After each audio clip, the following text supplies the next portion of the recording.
The government is tightening its watch on market prices as authorities study possible price ceilings on select agricultural products. Mobile journalist Ray Vicente has the report.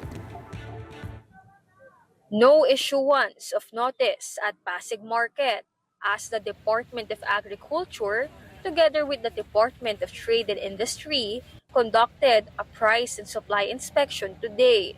Most prices of the goods are still within the price range released by the DA. Pagdating po sa gulay, wala naman po tayo nakita na medyo tumataas ngayon. Okay naman po yung prices. Nasa tamang presyo naman sila. Prevailing prices po pag base sa monitoring natin. Pagdating naman po sa pork, medyo okay naman din. Pero kumbaga medyo nasa mas mataas siyang side. Nasa 400 po yung liempo to 420 nakita po natin. Inomonitor po natin mabuti ang carrots.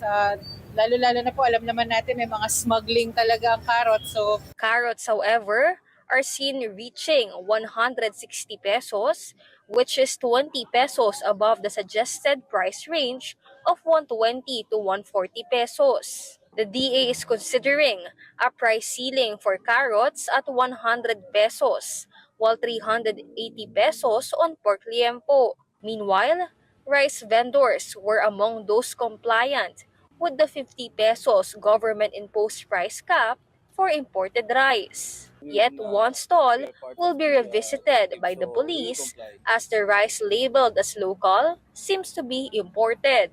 The vendor of the said stall is nowhere to be found during the inspection.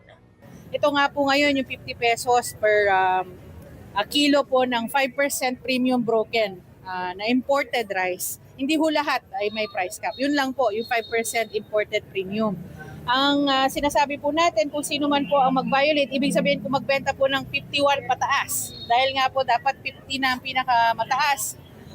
Kung mas mataas po siya sa 50, pwede po silang ma-issuehan ng notice of violation at pwede po silang may pagkakakulong po itong penalty, no? 1 year hanggang 10 years. Or fine po na 5,000 to 1 million, depende po, pwedeng pareho.